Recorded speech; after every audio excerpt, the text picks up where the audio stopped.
Well, now shifting our focus to India, at least 6 labourers and a doctor were killed after terrorists attacked a tunnel construction site on the Leh-Srinagar highway in Jammu and Kashmir's Ganderbal district on Sunday. The attack was carried out by unidentified terrorists late in the evening when the labourers and other staff working on the tunnel project returned to their camps, which is located in the Gund area. The security forces suspect that the attack was carried out by 2 terrorists who opened indiscriminate fire on the group of labourers that included both locals and non-locals. While 2 labourers died on the spot, 4 others and the doctor succumbed to their injuries. The officials also added that 5 people were undergoing treatment for injuries as of now. Immediately after the attack, security forces cordoned the area and a search operation was launched to track and trace down the terrorist. While top security officials, including Inspector General of Police, reached the spot to assess the situation, the deceased have been identified as Dr. Shahnawaz Fahim Nazir, Kalim Mohammad Hanif, Shashi Abrol, Anil Shukla and Gurmeet Singh. The follow-up attack comes after a bullet-riddled body of a labourer from Bihar was found in Shopian district on Friday. Now, these attacks on civilians has drawn condemnation from top political leadership in state and centre. Union Home Minister Amit Shah in his post said that those involved in this heinous act will not be spared, while he also extended his condolences to the families of the victims. Jammu and Kashmir's newly elected Chief Minister Omar Abdullah also condemned the attack, which comes merely 4 days after he was sworn in. Abdullah said that the casualty figures might go up as some are injured victims. They were shifted to the hospital.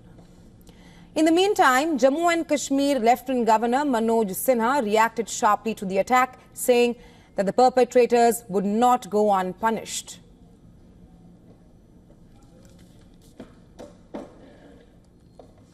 And well, for more on this, our special correspondent Idris Lone is joining us live from Srinagar. Hi, Idris, welcome to Beyond. First up, talk to us about the security situation right now. We are learning that the area has been cordoned off. Tell us more. Well, Rahesha, security forces have now cordoned off the whole area where the incident took place yesterday. Jammu and Kashmir police, along with the Indian Army as well as the paramilitary forces, have now cordoned off the whole area and are looking for those 2 militants who were responsible for the attack. We are being told that there were 2 militants who barged into the mess area where these people were actually having their food and opened indiscriminate fire towards the civilians, which resulted in the killing of 7 people and injuring 4 more who are being treated at the tertiary hospital in Srinagar. Now the whole area has been cordoned off. The road that leads to this campsite where these construction workers as well as engineers were staying has been completely cordoned off, and security forces making sure to sanitize the whole area as well as arrest or neutralize the militants responsible for the attack. Let me tell you, this was the 2nd attack in the last 4 days on the civilians. The attack seems to have been made on the non-local labourers yet again. There was one attack just a few days ago in the south of Kashmir where one non-local labourer was killed in that attack, and his dead body was later found with the bullet marks. A similar incident taking place in this area as well, where militants barged into the mess area of these construction workers and then later killed 7 people. Let me tell you that this tunnel that they are working on connects Srinagar not only to Sonmarg but also to Ladakh. It will be an all-weather tunnel where the Ladakh would be connected to Jammu and Kashmir all through the season. Because of the winters, Ladakh is mostly cut during the 6 months of winters, and that is why this tunnel is being built especially for the defence forces. And some of the defence analysts are also saying that this could be a very intentional attack on the laborers who are working on this tunnel to derail the process of this making of this tunnel, which will help the Indian Defence Forces. On the other hand, we have seen condemnation coming in from every nook and corner, not only from the political circles of Jammu and Kashmir, but across India. The dead bodies, however, will be dispatched to their locations, to their residences today evening. There is one doctor who has also been killed, who is from the Central Kashmir's Budgam district. His body has also is also being sent to his hometown.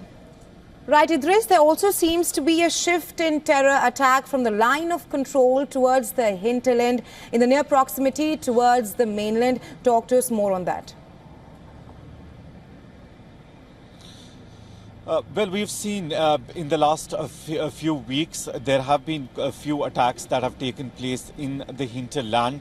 But generally, what we've seen from the last 6-7 months was areas very close to the line of control and international border were the main targets of the militants, especially the foreign militants who, after infiltration, want to carry out these attacks. We've seen multiple attacks taking place in the Jammu region, especially in the Rajouri, Poonch, Naushera belt, where security forces also had to bear a lot of damage. But now it seems that there seems to be a shift in the strategy in the last 1 week of these militant groups, especially targeting the civilians, the non-local civilians in Jammu and Kashmir, especially in the Kashmir Valley. And let me tell you that this Sonmarg road, where the attack has taken place, is one of the peaceful areas which in the last many years has not seen any attack taking place of such intensity. The road is mostly on high alert because this is the same road which leads to Amarnath Yatra, and also the road that leads to Leh, where all the paramilitary forces as well as the Indian Army mostly take this route to go from Kashmir Valley to Ladakh. So it's highly militarized road, but despite that, we are seeing that militants are choosing civilian targets, which are easy targets for them, where they know there will be no retaliation and it will be easy for them to attack, ambush and move away and run away from these incident sites. And that's exactly what has happened at the Gagangir as well. They've attacked civilians who had no arms and then later on managed to escape from the location, although security forces now on high alert across the Gandharbal district. They're carrying out a search operation, trying out their best to arrest or neutralize both the militants responsible for the attack. Right, Idris, and the attack also comes just a few days after the formation of the new government in Jammu and Kashmir. But thank you for joining us on Beyond and getting us the latest from on ground.